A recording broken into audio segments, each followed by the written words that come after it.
Hello guys, it's Victoria. Welcome back to my channel.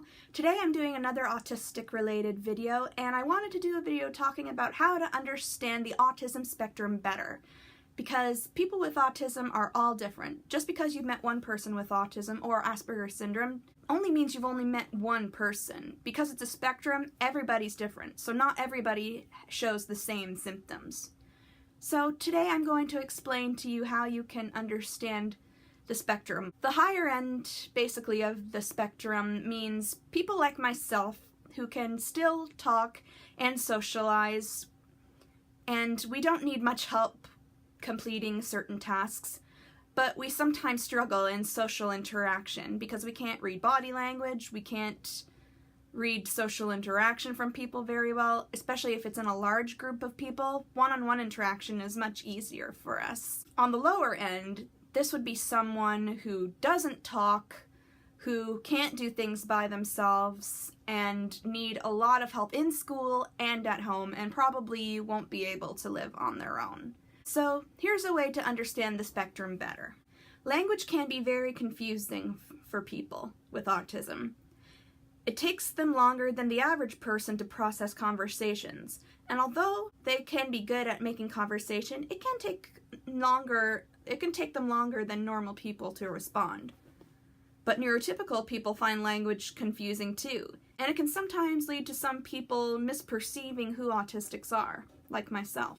That is why I would like to explain what it is meant by spectrum and when we talk about the autistic spectrum. Sometimes when people think of this word, they think of an autism spectrum being like this. From one line over here we have the lower end of the spectrum, and then on the other end we have the higher end of the spectrum, from not autistic to very autistic. A very linear looking spectrum, which gives the impression that people range from being a little autistic to very autistic. But sometimes people think, like me for example, how can you be autistic? It's that vague language that I always find confusing.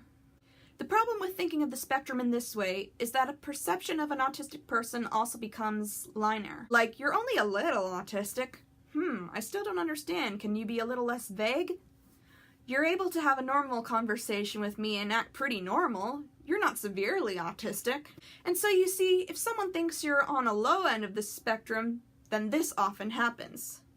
Come on, you can handle all of this just fine. You're not that autistic. But then you're pushed into a situation that's new, where you have to wear smart, tight clothing and you can't stim even if you want to. It could be too noisy, you could have a lack of routine, too many conversations being had at once, and you don't have the opportunity to fidget even though you probably really want to, and you have to learn to be more organized. And when you do end up throwing a fit because of too many of all these things happening, you seem so... People could say, wow, you're being so overdramatic, get over it. How can you be tired? Everyone does this every day. You're just being lazy. And if you're seen on being on the high end of the spectrum, people labeling you as being incapable of doing anything at all. Like, whoa, you're more autistic than I thought. I'm gonna relabel you on this spectrum. Since you're very autistic, I don't think you should have a job. You would just be safe, you know? You see, the autistic spectrum doesn't look like a line. It looks more like a pie chart, a circle, like what we can see on this color chart right here. The spectrum consists of many different traits, or ways in which the brain processes information. Some traits create difficulties in everyday life, hence being diagnosed. But also many traits are useful in everyday life. Each person with autism will have a set of traits, all in different areas of the spectrum. The areas where they don't have a trait will function no differently to a neurotypical brain, but may be affected by circumstances. In an example, some people may be good at making conversation, but get sensory overload in loud and crowded spaces, which then makes the conversation very hard. And so another autistic person might be very happy in loud crowds, but might find conversation hard in general. You can see with this spectrum, then, that not every autistic person has 7 skills, or that someone who can't communicate verbally might still understand what you're saying, but just need a different way to communicate, such as sign language. It shows how not every autistic person acts the same way, and we are all capable of varying strengths and weaknesses.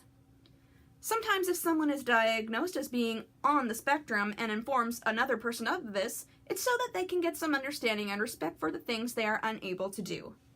But it is also so that they can cooperate with the world around them, so that they can be the best in the things that they can do. In the future, people will be better understanding the term spectrum and continue to respect the differences and similarities we all share in how we experience the world. So I hope this video was helpful to you and helped you understand more about what the spectrum actually looks or sounds like. And I hope that this is more understanding for neurotypicals who are trying to understand how autism affects people in different ways. Thank you very much for watching. Hope you're having a great day, night, whatever it may be. Please subscribe to my channel if you're interested in more videos like this, and I will talk to you guys again very soon. Bye!